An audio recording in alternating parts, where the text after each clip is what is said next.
Quran surat Luqman ayat terakhir. Inna Allaha indahu ilmus wa yunajjilul ghaiza wa ya'lamu ma fil arham wa ma tadri nafsun madza taksibu wa ma tadri nafsun bi ayyi ardin tamut inna Allaha alimun. Sesungguhnya Allah hanya pada sisinya saja pengetahuan tentang hari kiamat satu. Bab tata negara kita tidak tahu, bisa jadi malam itu terjadi. Karena ilmunya hanya ada pada Allah. Semua perkiraan manusia tidak bisa jadi pengaruh. 2012 terjadi banyak yang bisa di PTK panas di Islam yang tidak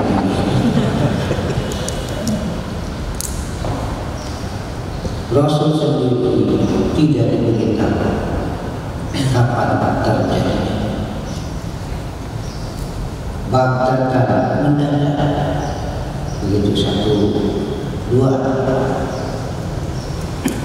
dan Allah yang menurunkan hujan. Ketika kemarau manusia berharap jika Allah betul-betul manusia tidak bisa. Ketika turun bisa jadi banjir bencana manusia tidak bisa.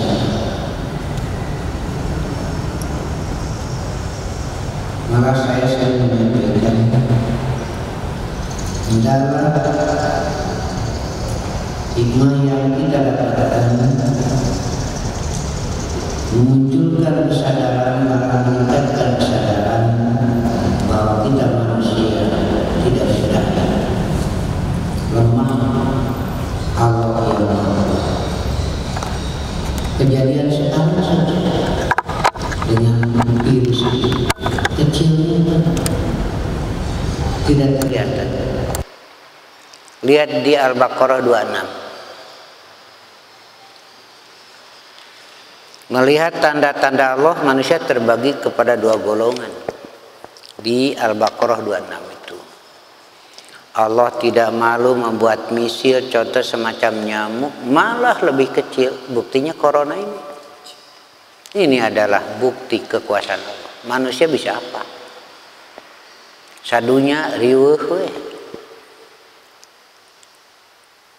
Negara-negara didaya membuat nuklir, Amerika, Cina, Korea, Iran, dan lainnya. Bisa tidak mereka menghadapi virus ini dengan nuklirnya? Tidak berdaya manusia itu. Mereka membuat nuklir itu untuk membunuh binatang, bukan untuk manusia. Jadi niatnya saja sudah kotor, supaya yang lain merasa takut dan tunduk kepada mereka, sehingga mereka leluasa bisa menjajah. Ini kan niatnya kotor. Inilah oleh Allah dibuktikan sekarang. Manusia kecil. Karena itu kesadaran muncul yang maha besar Allah. Ucapkan Allahu Akbar. Yang maha agung Allah, ucapkan Subhana Rabbiyal Azim.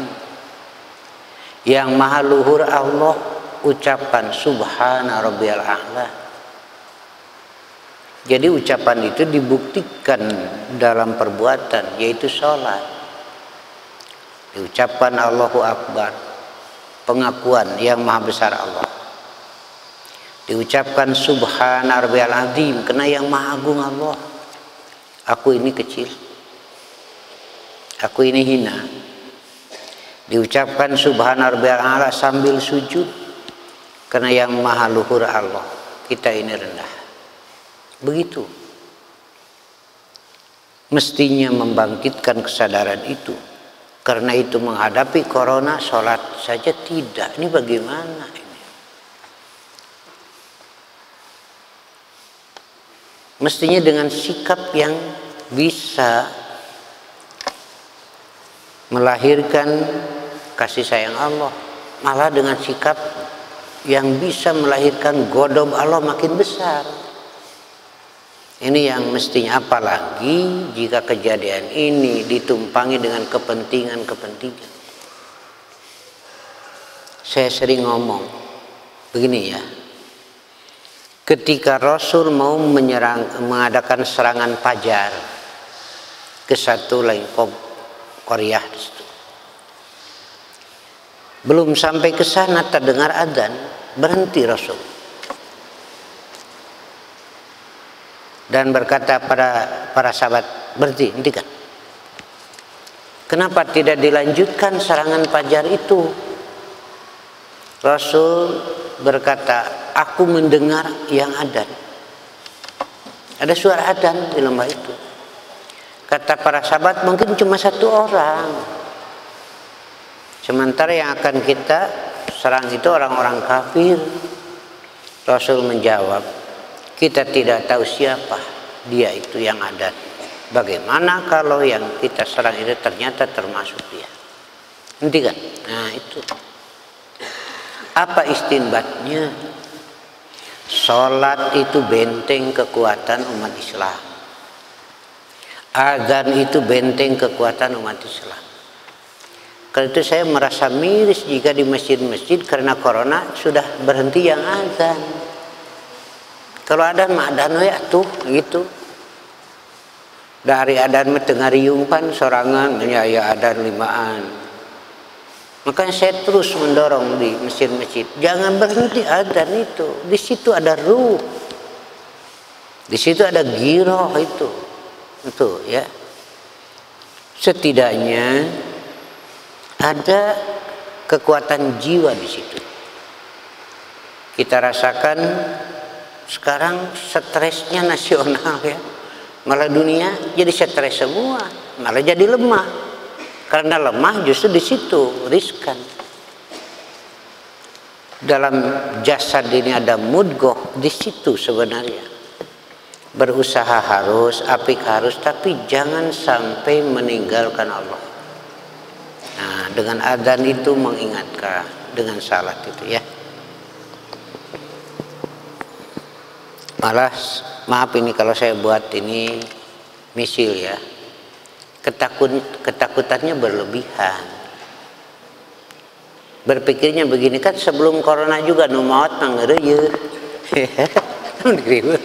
Ya kan sebelum ada corona juga yang mati berjalan. Kan itu Allah yang menentukan. Jangan sampai takut berlebihan begitu. Seperti kita takut dikejar anjing kecil. Yang anjing kecil itu di talian kurante badag gitu. Tong borong udag urang pan mawa rantena geripuh manehna teh. Nah gitu itu. Jadi kita rasa takutnya berlebihan. Kita jalani hiduplah dengan api, dengan teliti menjaga kesehatan. Tapi pada akhirnya kita punya keyakinan Allah yang menentukan. Begitu ya. Ini karena itu jangan dilupakan. Dan Allah yang tahu apa yang ada dalam rahim itu bukan masalah jenis kelamin. Dia akan hidup sampai kapan? Berapa rezeki yang akan diterima? Rezeki dalam arti keperluan hidup, bukan keinginan. Hari ibu balanya ke pasar teh mau memenuhi kebutuhan atau keinginan. Ya, lolobana mah kahayang mah tak riweuh. Kalau untuk kebutuhan hidup mah ndak teriweuh atuh. Rezeki yang diperlukan berapa suap nasi, tapi yang disediakan lebih. Iya. Jadi rezeki mah, kebutuhan mah Allah yang tahu. Hari ini berapa suap makanan yang saya makan, saya nggak tahu. Sampai nanti malam. Berapa teguk air, saya tidak tahu. Malah sering terjadi air yang sudah disiapkan saja tidak jadi diminum. Karek disiapkan cai kopi, jol, nyusul, itu cenah putra katabrak belenyeng culuh kopi mah, padahal sudah di hadapan. Karena itu Bapak Ibu, kalau ada tamu siapkan air kopi, budak nih jauh belenyeng leguk we. Pun incu nuletik tong dicarekan, artinya rezeki anak itu di situ. Sargot gitu. Apa sisanya sudah yakin kita minum? Belum tentu. Darwe ngobrolkeun gelut bari pepeta kadupak bahe itu nya terjadi sudah di hadapan gitu. Udahlah, ini saya sengaja contoh yang ringan-ringan saja. Kita realisasikan dalam kehidupan sehari-hari supaya tidak terlalu beban saja terus, ya. Dan yang paling takut mati dengan corona ini adalah orang-orang yang hubbud dunya wa karahiyatul maut. Cinta dunia berlebihan, takut mati jadinya, akhirnya jadi beban. Nah gitu ya. Jangan jangan tabur kalau mengobrolkan mati nggak apa-apa, justru harus. Oleh Rasul diperintahkan supaya kita hidup api. Malah kadang-kadang Rasul ngomong sama keluarganya, sama istrinya, kalau aku lebih dulu meninggal, titip ini amanat Rasul. Tak itu bapak bari nyobian masuk we. Ka bojo teh bisi bapak teh heula maot. Kade budak, kade salat, kade infak gitu. Jawab teh ku ibu meuni kareueung ya gitu. Eta manguji we cinta keneh henteu kitu. Besokna ibu nyobaan ka bapak bisi mamah teh heula maot kade budak, kade ngaji nah gitu. Lalu bagaimana kata bapak? Jung mah tong hariwah. Kalau bakene ganti. Wa matadri nafsu madza taksibu goda. Tidak ada jiwa yang tahu apa yang akan dilakukan hari esok. Apa yang terjadi hari esok cuma rencana, cuma program, tapi kenyataan tidak bisa dipastikan. Karena itu jangan lupakan Allah. Wa matadri nafsum bi ayyardin tamut, dan tidak ada jiwa yang tahu di tempat mana ia akan mati. Anda sepuh dulu ya, mau dibawa ke dokter udah jangan, ke rumah sakit jangan, sakit-sakitan udah sepuh, aku ini mau mati di rumah sendiri, di atas tempat tidur sendiri, biarlah gitu. Ternyata makin parah. Keluarga sudah berkumpul, datang tetangga lain dirariung atau gawat bawa cana ke rumah sakit, lain diantep gitu. Nah, itu kan sugesti langsung dibawa. Ternyata di perjalanan meninggal, padahal dia maunya meninggalnya di atas kasur. Tidak ada yang tahu, Allah yang menentukan. Begitu. Kalau dia tahu akan tenggelam kapal, tidak akan naik kapal. Kalau mati di lautan. Kalau tahu kapal itu akan jatuh, ia tidak akan naik kapal dan tidak akan mati di situ. Tidak ada yang tahu. Nah, gitu. Lalu apa hikmahnya? Hadis riwayat Ibnu Majah.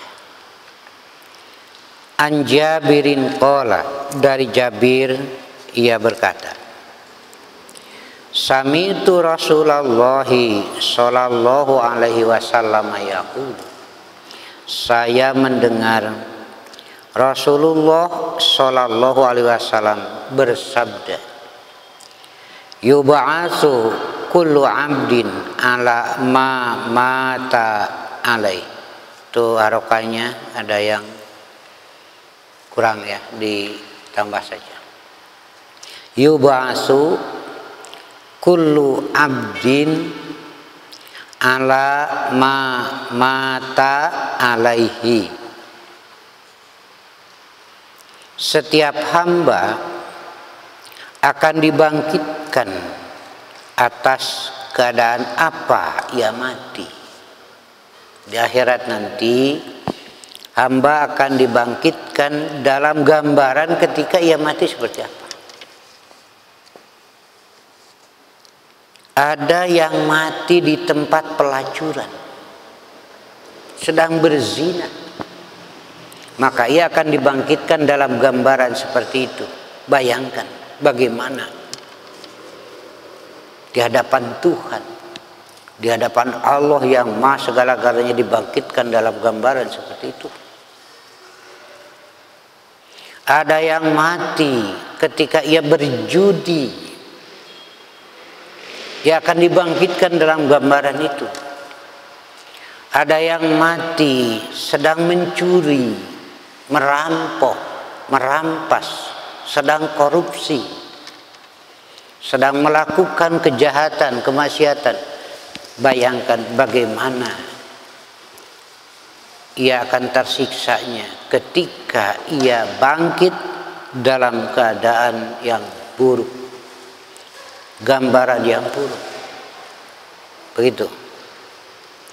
Kalau saya kaitkan dengan hadis di atas, makanya Rasul menasihati, wahai pengisi kamar, bangunlah, salat malam, tahajud. Dibandingkan dengan orang yang malam itu ia dalam pekerjaan berzina, merampok, mengedarkan narkoba, lalu kalau mati dalam gambaran seperti itu. Nah itu, yub'atsu kullu 'abdin 'ala ma mata alaihi. Tidak sedikit orang yang mati sedang melakukan kemusyrikan, sedang dalam kekufuran. Ini yang diingatkan. Tetapi alangkah baiknya ketika mati dalam keadaan sedang sujud. Ini kasus-kasus terjadi, ya, ada yang sedang sujud, ia tidak bangkit lagi. Sujud tehudang deui, langsung terus meninggal. Mudah-mudahan inilah akhir yang baik, yang Allah akan bangkitkan nanti pada hari kiamat dalam gambaran sedang sujud. Sementara di hari kiamat nanti, ketika Allah perintahkan sujud semua sujud, banyak tuh manusia yang tidak bisa sujud, bukan tidak mau waktu itu, tapi jasad ini tidak bisa, dan itu sebagai bukti orang yang tidak sujud di dunia.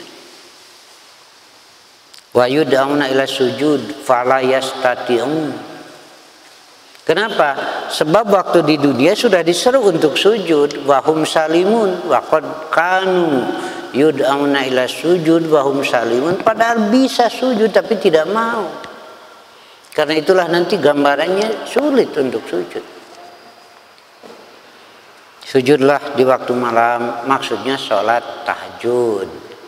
Tapi hukumnya sunat, untung nate itu menwajib memberat. Iya. Hasil dari saum Ramadan alhamdulillah kan. Di antaranya kalau tiap malam tarawih sekarang sebulan sekali tahajud. Tidak tiap malam, nggak apa-apa kan, sunat ya. Iya. Tapi yang ada waktu cuma saya sering menyampaikan, tapi bukan menetapkan hukum. Mengubah waktu sholat tahajud itu bisa tengah malam, kurang sedikit tidak apa-apa. Lihat di surat Muzammil, nispahu tengah malam, awin kus minhu qalila, atau sedikit dari tengah malam, silakan mau tahajud. Auzid alai, atau lebih dari tengah malam sampai datang waktu subuh, silakan. Cuma saya sering mengarahkan sebaiknya kalau sholat tahajud menjelang subuh. Hak jasad diistirahatkan terpenuhi, hak mata terpenuhi dengan tidur gitu. Tidur cukup, tahajud terlaksana, subuh tidak kesiangan. Begitu. Kalaupun ada yang melakukan tabu 1, tabu 2, ya silahkan, itu waktunya. Tapi saya sering mendorong begitu. Ya. Apalagi sekarang subuh jam 4.41. Kalau jam 4 bangun cukup untuk tahajud? Cukuplah. Kat saya heula tinggal 30 menit cukup, 20 menit juga cukup ya. 11 rakaat cukuplah dagus paraham malila moal lah kurang dia mah 11 rakaat. Nah, tapi kalau waktunya sudah mepet, baca saja surat-surat yang pendek begitu. Dan panjang mata apal. Ya. Nah, siapa tahu mati malam itu. Kita kan tidak tahu. Banyak yang tidur tidak bangun lagi. Nah, mudah-mudahan akhir hidup baik. Karena itu Rasul mengingatkan, bangunlah, salatlah. Sekali lagi hukumnya sunat. Tentu kalau kondisi yang kurang baik tidak dipaksakan. Hadis yang ketiga ya. An Aisyah, dari Aisyah, anna Nabiyya sallallahu alaihi wasallam kana idza awa ila firasihi kulla lailatin. Adalah Rasulullah sallallahu alaihi wasallam apabila hendak tidur mendatangi tempat tidurnya, kasurnya, maksudnya hendak tidur ya. Jama' kafaihi, ia rapatkan telapak tangan ini, disatukan begini, kanan dan kiri. Suma nafasa fihima, kemudian beliau meniup, disatukan begini, lalu beliau meniup. Iya. Faqara fihima, kemudian sambil begini beliau baca qul huwallahu ahad Allahus samad lam yalid walam yulad walam yakul lahu kufuwan ahad. Itu. Setelah itu kemudian beliau baca qul a'udzu birabbil falaq min syarri ma khalaq wa min syarri ghasikin idza waqab wa min syarri nafasati fil 'uqad wa min syarri hasidin idza hasad. Kemudian beliau membaca qul a'udzu birabbin nas malikin nas ilahin nas min syarril waswasil khannas alladzi yuwaswisu fi sudurin nas minal jinnati wan nas. Itu. Summa yamsahu bihima mastata'a min jasadihi. Setelah itu diusapkan ke jasadnya. Menurut yang bisa saja, tekudu gugulingan. Ya, ini aja, dan mulai dari kepala usap aja. Gitu. Yabda'u bihima ala ra'sihi wa wajhi, mulai dari kepala, wajah, wa ma'akbala min jasadi, dan bagian depan jasadnya. Yaf'alu dzalika salasa marotin, ia lakukan 3 kali. Ini hukumnya sunat. Hadisnya sahih. Jadi kalau hendak tidur, rapatkan 2 telapak tangan, tiup, baca 3 surat tadi, lalu usap kepala, wajah, seluruh. Hadisnya sahih, riwayat Bukhari, hukumnya sunat. Kalaupun tidak berdosa. Tetapi kita ketinggalan padilah sunat itu. Kan tidak berat. Itu tidak berat, tapi kadang-kadang terasa berat. Atau pirage gitu, orang memeni gitu. Iya. Tiap malam begitu, silahkan. Karena ada bacaan nanti, doa hendak tidur, tapi ini ada bacaan membaca 3 surat ini kalau hendak tidur. Di sini isinya meminta, memohon perlindungan. A'udzu, aku berlindung. Kepada siapa? Kepada Allah, pengurus Al-Falaq. Aku berlindung kepada Allah, Rabbun Nas. Nah, begini, saya tambahkan sedikit. Ketika kita berlindung kepada Allah dari bahaya yang sedang kita alami supaya lepas, ketika kita berlindung kepada Allah dari bahaya yang diperkirakan akan datang, akan menimpa, lalu kita baca doa, Allahumma inni a'udzubika. Nah, itu dimulainya kan ada ya. Itu namanya ruqyah.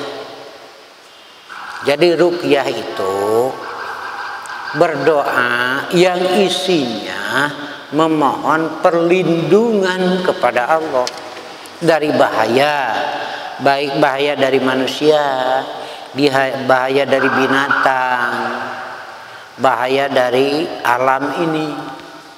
Nah, ketika kita berdoa memohon perlindungan kepada Allah dari bahaya, itu namanya ruqyah. Jadi itu kudu datang ke itu, urang we atuh melakukan ruqyah begitu, ruqyah namanya. Jadi apa ruqyah itu? Ruqyah itu berdoa kepada Allah, memohon perlindungan dari bahaya yang akan datang, baik dari manusia, dari binatang, dari alam ini. Memohon pertolongan kepada Allah supaya bahaya yang sedang ada lepas, baik penyakit atau yang lainnya. Itu namanya ruqyah. Kalau tidak bisa, tidak hafal doa yang dari Rasulullah, Allahumma inni a'udzubika, nah gitu, bisa dengan bahasa sendiri memohon perlindungan, silahkan. Nah, begitu. Jadi nggak usah datang ke yang lain, ya sendiri aja. Begitu. Nah, tapi ada pernyataan Rasulullah, ruqyah itu syirik. Nah, kita pisahkan. Rasul sendiri meruqyah Hasan Husain, maksudnya memperlindungkan dengan doanya. Tetapi jika jampe-jampe, ruqyah dalam arti jampe, nah ini yang syirik. Walaupun Quran yang digunakan, kalau sudah bersifat jampe, iya. Kata Rasul, sesungguhnya ruqyah jampe-jampe, jimat-jimat, asihan-asihan itu musyrik. Tahu asihan?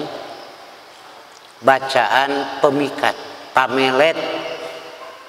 Jadi mun hoyong ka istri nu geulis baca ya, itu datang we ka ajengan, cek ajengan baca surat Yusuf. Kan Yusuf mah perempuan tuh semuanya tertarik gitu.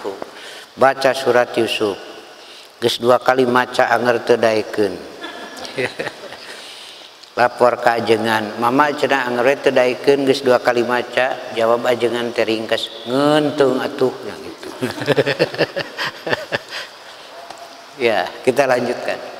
Nah, jadi Rasul apabila hendak tidur, ia merapatkan telapak tangan lalu meniup, lalu baca 3 surat tadi, setelah itu diusapkan. Nah, ia lakukan 3 kali. Sekali lagi ini sunat, tidak pun tidak apa-apa. Tetapi dengan membaca ini kita sudah berlindung kepada Allah. Sedang tidur tidak bisa apa-apa. Hanya Allah yang tahu. Gitu. Kemudian hadis masih riwayat Bukhari. Anil Barra ibni Azibin radhiyallahu anhuma qala li Rasulullah sallallahu alaihi wasallam idza ataita madja'aka fatawaddu wudu'aka lis-sholati sumadtaji ala shikkikal aiman wa qul Allahumma aslamtu nafsi ilaika wa pawaddu amri ilaika wa alja'tu dhahri ilaika raghbatan wa rahbatan la malja wa la manja minka illa ilaika Amantu bi kitabikal ladzi anzalta wa bi nabiyyikal ladzi arsalta. Itu mestinya sampai di situ pakai tanda kutip ya. Fa in mutta alal fitrah faj'alhunna akhira ma taqulu.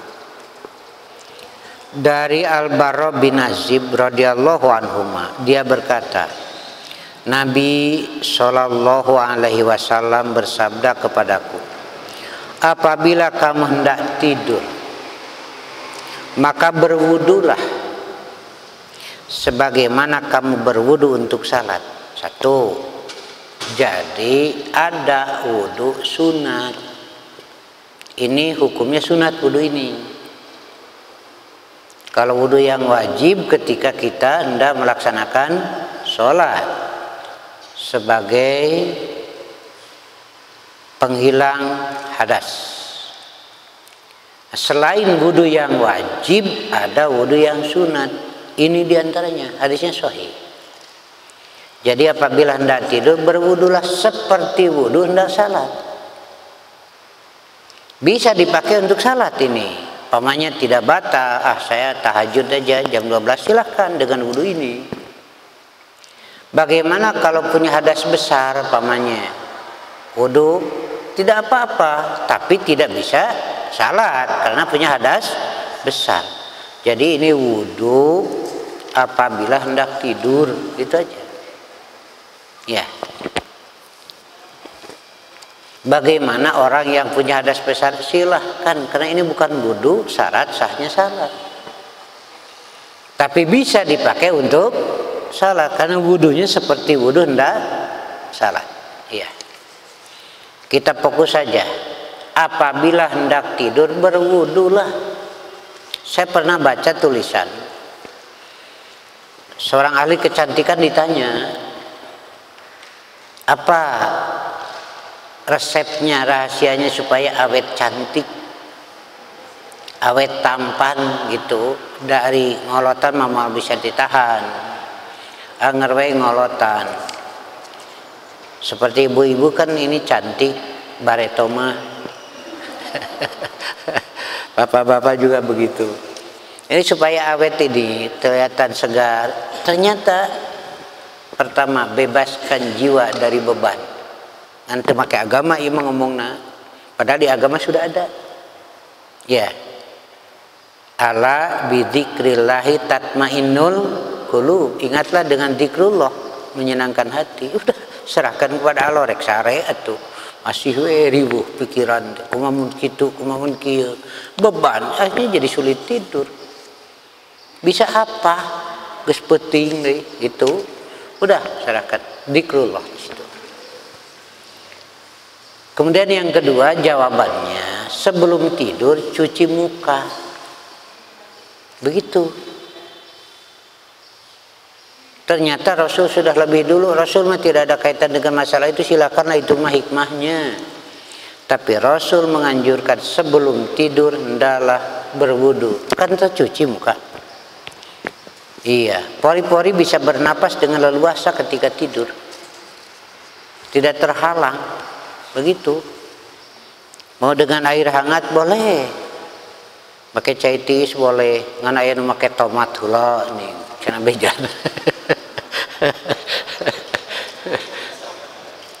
Pokoknya cuci muka. Kita mah bukan cuci muka, itu mah duniawiah. Berwudu ada nilai ukhrawi. Ini yang bedanya.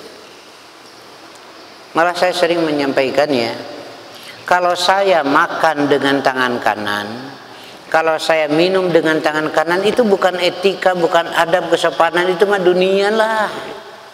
Saya mau ukhrawi, saya ingin nilai akhirat, karena Rasul menyuruh makan dengan tangan kanan, minum dengan tangan kanan. Saya lakukan bukan karena etika kesopanan, bukan, tapi saya ingin ikuti Rasul. Itu jadi nilainya nilai ukhrawi. Mencuci muka bukan karena masalah kecantikan, bukan itu duniawi. Najan diurus ge geulis anger we salaki nyandung. Tapi nilai ukhrawi di situ. Kalau mengejar ukhrawi, dunia pasti kebagian. Iya, itu kata Allah. Siapa yang mengharap pahala dunia ia akan dapatkan, tapi di akhirat tidak kebagian. Siapa yang mengharap nilai akhirat, dunia kebagian. Begitu dunia dan akhirat. Makanya ini ya, berwudulah bukan karena urusan kecantikan, tetapi ada nilai ukhrawi. Sunat hukumnya, sunat. Kalaupun tidak berdosa. Sumadtoji ala sikki kalaiman. Kemudian baringkan yang sebelah kanan ini. Anjuran, tidak pun tidak apa-apa. Saya ngobrol, katanya kenapa tidak yang kiri, karena di sini katanya jantung itu. Kalau yang kiri bisa jadi ada pengap ya, terasa sempit itu. Rasul tidak berkata itu, tetapi hikmahnya begitu luas ini ya. Tidak pun tidak apa-apa. Kalaupun berbaring tidak menempatkan yang pinggir sebelah kanan ya tidak apa-apa. Lalu baca. Nah, ini bacanya. Allahumma aslamtu nafsi ilaika. Ya Allah, aku serahkan diriku kepadamu. Wa pawaddu amri ilaika, aku serahkan urusanku kepadamu. Da geus peuting teu berdaya, geus we lah meuni hayo we ruwet pikiran deh. Kumaha mun kitu, kumaha mun kieu geus rek sare, pawaddu amri serahkan kepada Allah.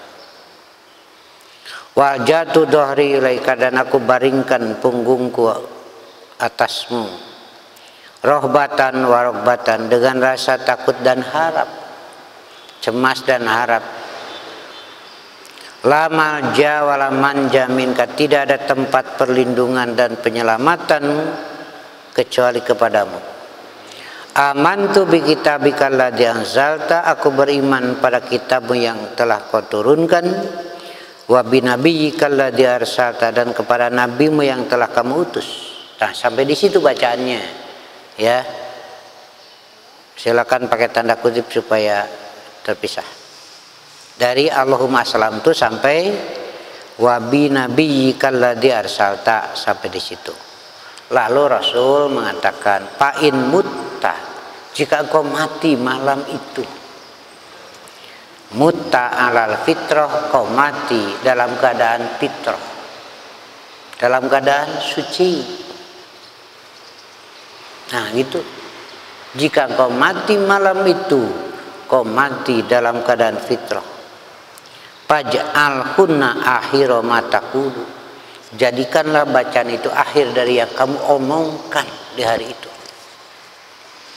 Kita kan bangun sudah dimulai dengan omongan yang bagus.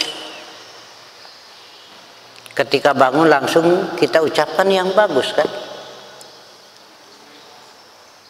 Alhamdulillahilladzi at'amana apa?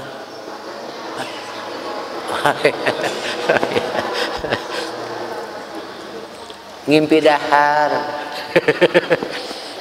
Mimpi makan mata kudang teh jual alhamdulillah at'amana. Alhamdulillahilladzi ahyana ba'dama amatana wa ilaihi nusyur. Artinya kita mulai ucapan yang bagus. Ya. Pertanyaannya, apa mau dirusak dengan ghibah ketika kita menjalani hidup siang? Apakah mau dirusak dengan kebohongan? Apa mau dirusak dengan ucapan penipuan? Padahal kita sudah memulai dengan ucapan yang baik. Nah, begitu hebat tuntunan teh nyabunya.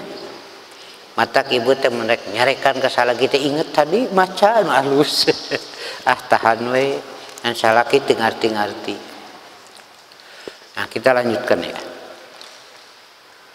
Terus perjalanan hidup saya yakin banyak ngomong salah. Itu manusiawi.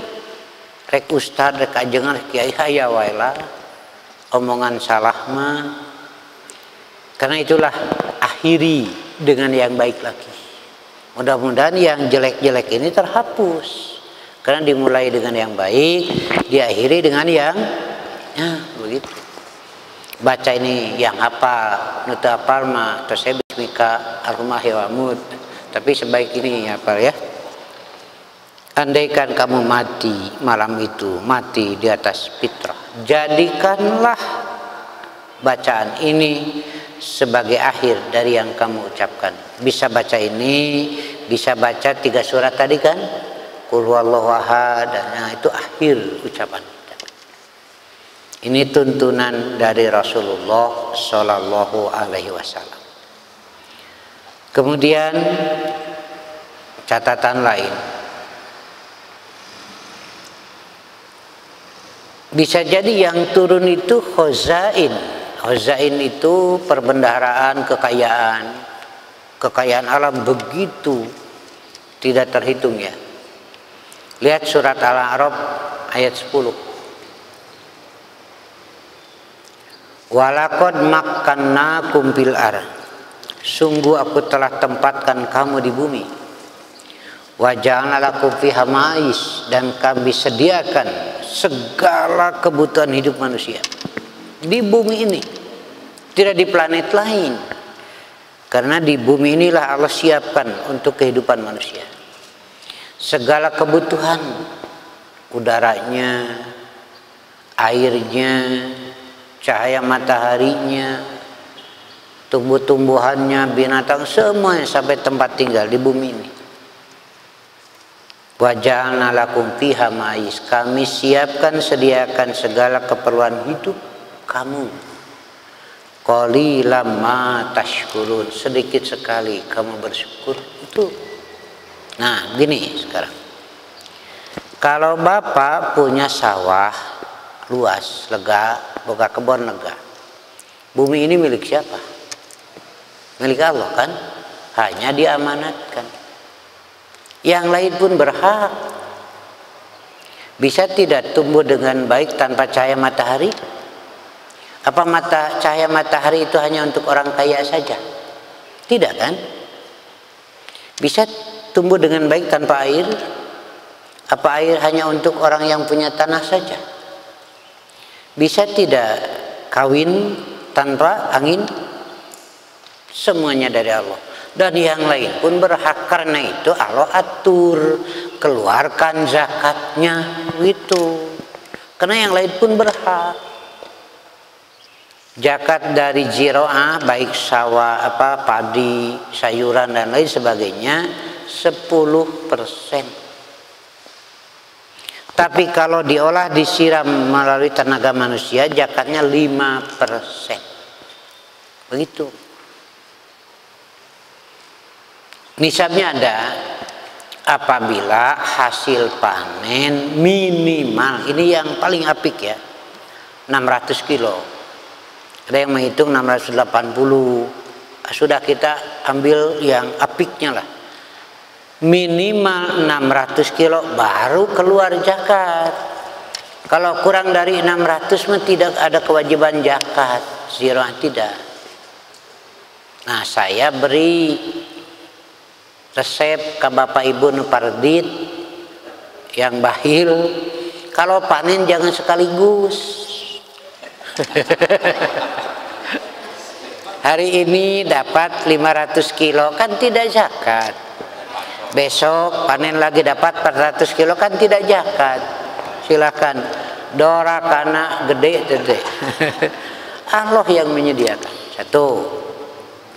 Kalaupun hasilnya tidak sampai nisab, kan cuma 400-500, tapi jangan lupakan infak. 1, 2.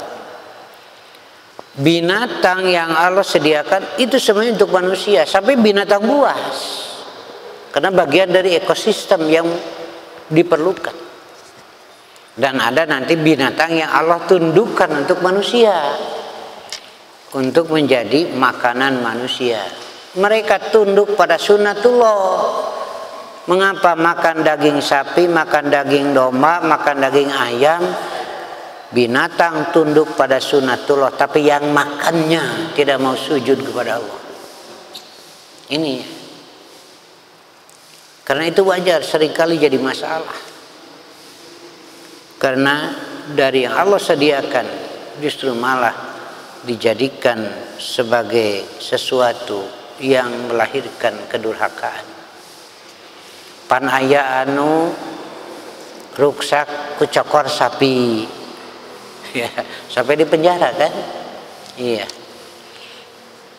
Sudah ada tuh peringatan ayat Al-Baqarah, ayat An-Nisa. Ya. Nah, sekarang menghadapi Dzulhijjah, Allah arahkan, Allah yang menentukan. Maka Allah syariatkan pertama kaitan dengan binatang ternak ini. Ada akikah. Sudah tahu kan? Hari ke-7 dari kelahiran. Ada yang bertanya kepada saya, bagaimana kalau hari ke-14? Saya jawab, hari ke-8 saja, bukan hari ke-7. Begitu. Sudah ditentukan kan, Allah yang menyediakan buminya, Allah menyediakan binatangnya. Allah sengaja buat aturannya supaya merenah gitu. Meni. Kemudian ada yang bertanya kepada saya, kumaha Ustaz mun dipasak daging akikahnya, cing teh mun teu dipasak malah nyakeun. Pi omongeun we jadi nanti satu atahna meniriweuh teh. Karena zaman Rasul ge dibagikeun atahna we. Di zaman Rasul bisa masak ya bisa atuh marasak mah aya. Supaya teu pi omongeun mending bagikeun atahna. Yang akikahnya boleh memakan. Tapi sedikit sajalah karena yang dibagi banyak. Satu, sembelihan tuh, sembelihan syariat. Yang kedua, sembelihan syariat itu hadyu bagi yang ibadah haji. Di sana nanti temenang dipindahkan demi pemanfaatan geus pencit di Indonesia. Geus diatur temen riweuh wae. Kan Allah yang menyediakannya. Itu kan bagian dari ibadah haji, itu mah di ditu. Urusan pemanfaatan biar orang sana juga tahu. Yang ketiga, udhiyah. Yang tidak ibadah haji silahkan melaksanakan kurban. Nah, gitu. Jenis binatangnya Allah yang menentukan melalui Rasul. Ada kambing dan sejenisnya, sapi dan sejenisnya, termasuk kerbau kan jenisnya itu. Unta dan sejenisnya sudah ditentukan. Satu orang 1 ekor kambing, 1 ekor sapi boleh berserikat 7, bukan harus. 1 ekor sapi oleh 6 orang lebih bagus. Ada yang bertanya kepada saya, katanya ada dalil 1 ekor sapi boleh oleh 10 orang. Nah, nyieun kahadean kalah ngaleutikan. Mestinya ngagedean atuh. Makanya saya jawab lebih baik 1 ekor sapi oleh 6 orang. Yang paling baik 1 orang 7 ekor sapi. 1 ekor sapi oleh 1 orang silakan. Nah, bagaimana kalau keluarga? Saya kurban, semuanya terbawa keluarga saya. Terbawa apa? Kebaikannya. Kalau ada salah seorang keluarga saya yang tidak setuju, maka bagian ini kebaikannya. Selama setuju semuanya itu Allah Maha tahu. Jalanilah. Dari satu keluarga ada yang seorang, ada yang 2 orang, terserah silakan. Iya. Nah, ini Allah yang menentukan, Allah tetapkan syariat udhiyah. Waktunya ditentukan setelah sholat Id sampai tanggal 13 ada waktu silakan. Jenisnya sudah ditentukan. Bagi yang punya rezeki lakukan itu. Karena tersirat keterangan mauquf tapi bisa dijadikan alasan orang yang mampu berkurban tapi tidak mau. Ini kata-katanya tidak mau berkurban padahal mampu. Jangan dekati tempat sholat kami. Maksudnya Rasul marah ini. Itu bagi yang mampu.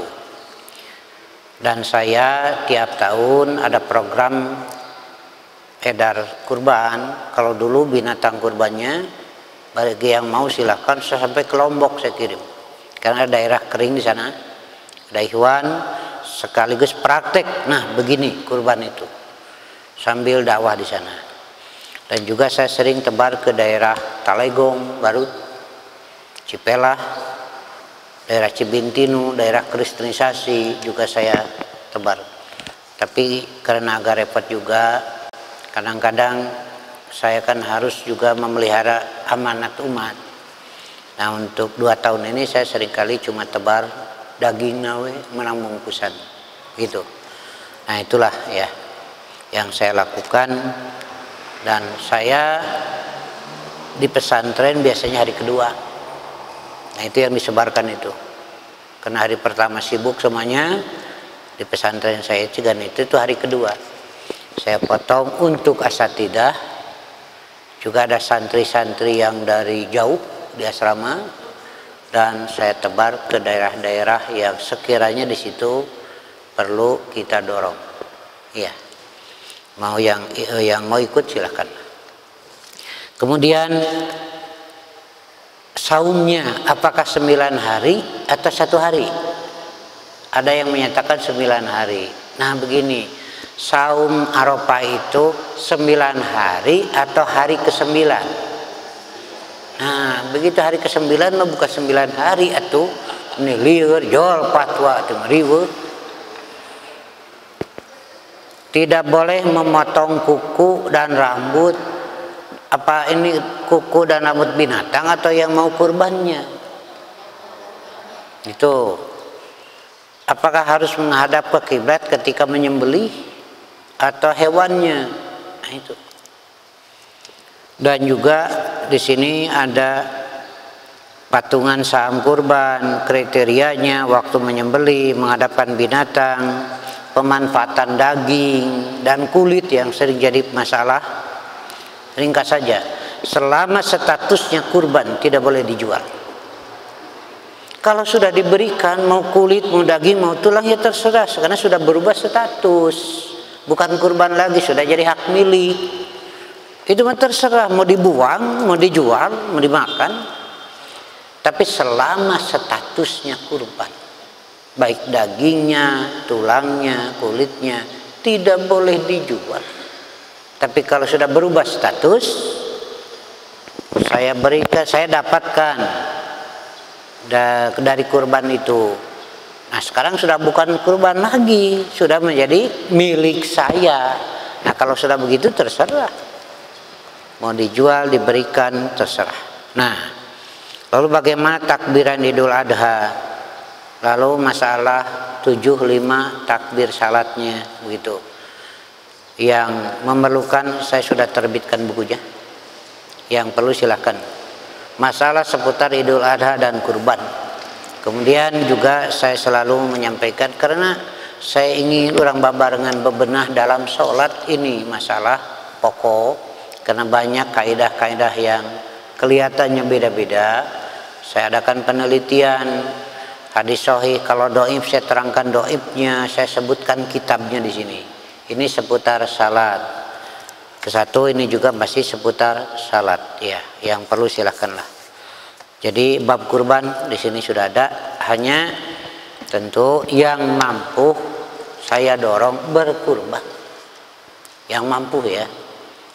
Sebab kalau orang tidak mau, bukan tidak berkurban, tidak mau berkurban padahal mampu, Nabi itu kecewa, Nabi itu marah.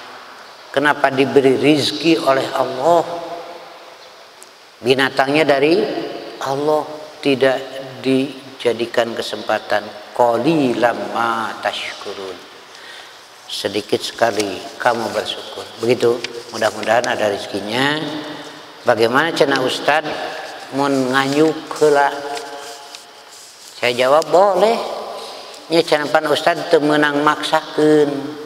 Sesuai dengan kemampuan, iya, mampu nganyuk-nganyuk we. Yang tidak boleh mah kurban ku domba batur gitu. Udah beres ya? Iya. Alhamdulillah, mudah-mudahan Allah selalu melindungi kita, selalu menyertai ridho dan magfirahnya, dan semoga Allah menakdirkan kita bisa melaksanakan udhiyah kurban. Qulu qouli hadza wa astaghfirullah li wa lakum. Wassalamualaikum.